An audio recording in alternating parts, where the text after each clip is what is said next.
All right, we got some regional lists to cover because it's been a little while since I did this. I believe that this was either in Mexico or South America region for this list and the Thunder Dragon list. So first off, Sky Striker, I'm not surprised to see that decks are playing over 40 cards at this point. I liked 41 at the beginning. I was like kind of shifted a little bit more towards going back down to 40, and this list came out of the woodwork straight at 46 cards. And okay, main reasoning behind this is, of course, you're playing Pot of Desires in the deck. I know countless Sky Striker players are like, I hate playing Desires in the deck. Inherently, for the mirror match, it's kind of shit, and I agree with that 100%. Losing a key resource can definitely ruin your day. But, if you play against everything that's not Sky Striker based in the format, well, something actually interesting starts to come up. You kind of don't really care if you lose certain resources. Now, this Sky Striker list is built more for going second, and a while back I had a discussion, I believe it was about the Sky Striker want to go first or second. You know, getting that extra card actually can mean all of the difference. Now, having access to play evenly matched in the main deck isn't necessarily fair to the other 50% of the metagame, you know, but evenly is a hell of a card. I would love to see this card be limited at some point, but it's become such a natural check to the current game's environment that it's not necessarily a, like, not broken, but it helps equalize the playing field. So this is a little bit of more love for Sky Strikers. So this was the first place list. So we have triple Ash Blossom and Joyous Spring, 2 copies of Ghost Bell and Haunted Mansion, 2 copies of Ghost Ogie and Snow Rabbit, and triple copies of Sky Striker Ray. I don't know how I feel about the Ghost Bell. I guess depending on how the format kind of evolves in your region and things like that, I guess you could approach and play Bell, but I'm still kind of indifferent about this. Sometimes I don't think the card is that great, but people seem to disagree with me on that. So there's that. Also, Triple Call by the Grave, you're already playing 46 cards. And to be honest, playing Sky Striker, this card is really good in the mirror because you can take out one of the other pieces, or you can take out your opponent's array, and you can smile the whole time that you're playing the game. But I don't think that this card is warrantly that good. I get it, but this list has got more weird things in it than it should. So Triple Call by the Grave, triple MST as well.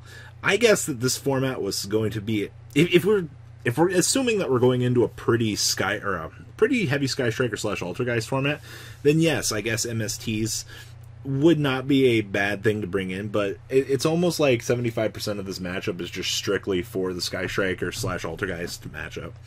Of course, we have Triple Desires, no real reason not to be playing this. Maximizing draw power, taking full advantage of draw power, yeah, absolutely. 1 copy of Reinforcement of the Army. We have triple copies of Area Zero. No other real explanation needed for this. I don't like 3 of this, but maximize numbers with duality, I guess. Only 1 Afterburners and only 1 Eagle Booster. Most of the 40 card variants would disagree with this logic. Most people would be playing 2 Eagle Booster. I'm surprised to see only 1 of this. Last format we saw double Eagle Booster, or excuse me, double Afterburners see more play with people playing Desires, but strict 1-ofs. Very interesting. Only 1 copy of Hornet Drones, triple copies of Widow Anchor.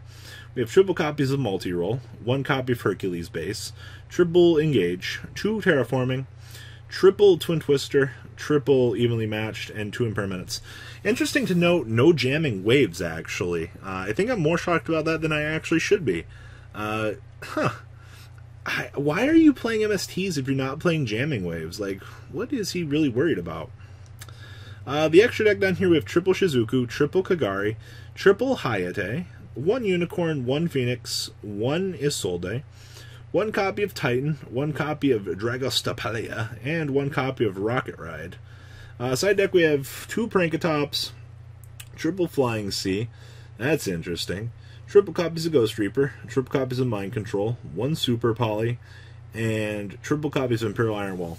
There are things I don't like about this list. I don't know how I feel about this. I guess this can really disrupt your opponent. I guess if you're playing against BA, but it's like, I'm not even really worried about that matchup inherently as it is. It's already easy. And his Cherries targets are alright. He's covering his matchups. He's got 2 Super Poly targets. You know, he's not generally in a shitty position, which, okay, I'm fine with that, but outside of that, I don't know, this deck's just looks like it's got problems. This is very interesting as well. I'm kind of curious to know what the metagame was that he was playing for. Also, not playing There Could Only Be Ones is very interesting as well. I also guess against Thunder Dragons, this is a power card, effectively. So, just some little things to talk about there. Now, the second place list is actually Thunder Dragons, and I've kind of started to see that Phantom Skyblaster has literally just overcome this deck in terms of being a staple, seemingly, at this point. Just because generating tokens and things like that is absolutely insane. Also, I mean, to be fair, now that the deck has started to incorporate the Danger List after YCS Sydney now, yeah, this deck is probably one of the craziest innovative decks, I guess, in, like, I don't want to say in the game's history, but goddamn, it's getting close, though. Also, shout out to Herald of the Abyss. This probably should be an Xyz Encore, unless he was actually playing this as a means to try to out specific cards. And I'm not exactly sure what he was trying to use this for, but it is what it is. Triple Mind Control also seems like it's become a staple at this point. Moving stuff out of the way, taking a Sky Striker, using it to link out with so your opponent can't trigger Ray, using this to steal Thunder Dragon Monster, link out with it. It seems to be kind of the trend going forward with these days, but this card is starting to become a staple. Also, same thing with Super Poly now, making its way into the staple status for side decks. I mean, fuck it, you can use it against your opponent, then use it against you. Great time, right? Like, free access, trigger my Thunder Dragons, great time. So I do dig that. Now let's dig on into the deck. So we have triple copies of Ash Blossom and Joyous Spring. We have triple copies of Battery Man Solar, Yugioh, Send a Thunder Monster, and of course, you know, capitalize on everything that we want to do. Make the token, yeah, it's all fun. One copy of Black Dragon Collapse Serpent. We know how great the little dragons are in this deck. Now this is interesting to me. One copy of Fairy Tale Snow. If you get the game state long enough to the point that you can take advantage of Snow, this card actually seems insane. Being able to trigger 7 Thunder Dragons. Oh wait, we can't trigger that many. Being able to trigger 4 Thunder Dragons on the opponent's turn, all get searches. This is a great card for the longer that the game goes. I would definitely consider this to be more of a spicy tech choice than anything. We have one copy of Gem Knight Amber, 2 copies of Ghost Ogre, 2 copies of Phantom Skyblaster, of course triple copies of Thunder Dragon himself, triple copies of Dragon Dark, 1 copy of Aeon, 2 copies of Dragonhawk, triple copies of Dragon Matrix, 2 copies of Dragon Roar, and 2 copies of Wyvern Buster. Interesting choices for 2 of each of these, but I mean, when you can play better cards, potentially, no reason not to. Now, of course, this deck is abusing the Brilliant Engine, as it should. So we have triple copies of Brilliant Fusion, triple copies of Gold Sarcophagus, 1 Monster Reborn, 1 for 1, and 2 Thunder Dragon Fusion.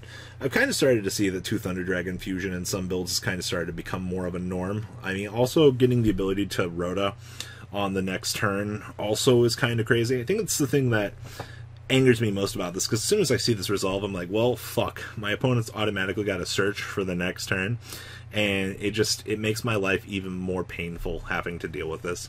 Of course, we have 1 copy of Imperial Order, which is an auto-win button against a good chunk of today's metagame.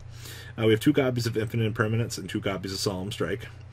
The extra deck down here, we have 1 copy of Summon Sorceress, 1 copy of Some Summoner, 1 copy of Saruja Man, 1 copy of Ye Olde Reproticus, 1 copy of Lynx Spider, 1 copy of Unicorn, and 1 copy of Phoenix, along with 1 copy of Borreload. Why is this? I almost feel like this should be a fucking something else, but interesting choices. We have 2 copies of Titan, triple copies of Colossus, 1 Seraph Knight, and 1 Prismora, actually. Okay. Side deck, we have 1 Prankatops, 1 copy of Ghost Bell, 1 copy of Herald of the Abyss, triple Mind Control, 1 Super Poly, 1 the Monarch Stormforth, 2 copies of Twin Twister, triple copies of Evenly Matched, and 2 copies of Rivalry of the Warlords. Interesting time to be alive. the metagame has gotten to a very interesting point. It's not necessarily that it's become stale at this point, but seeing the little evolutions in the decks, like, this is as exciting as it gets until Savage Strike, guys. So please, leave a comment down below, tell me what you guys think about these two lists, and well, guys, I'll catch you on the flip side. Peace. The ride never, well, truly ends. Thank you, patrons. Without you guys, I don't know what I'd be wearing in these videos. I might be a truffle shuffle incident all over again. Guys, please also check out VanCole40 for some awesome Vanguard content. Some other interesting stuff you might find up here on the left or in the description as well. Thanks for watching.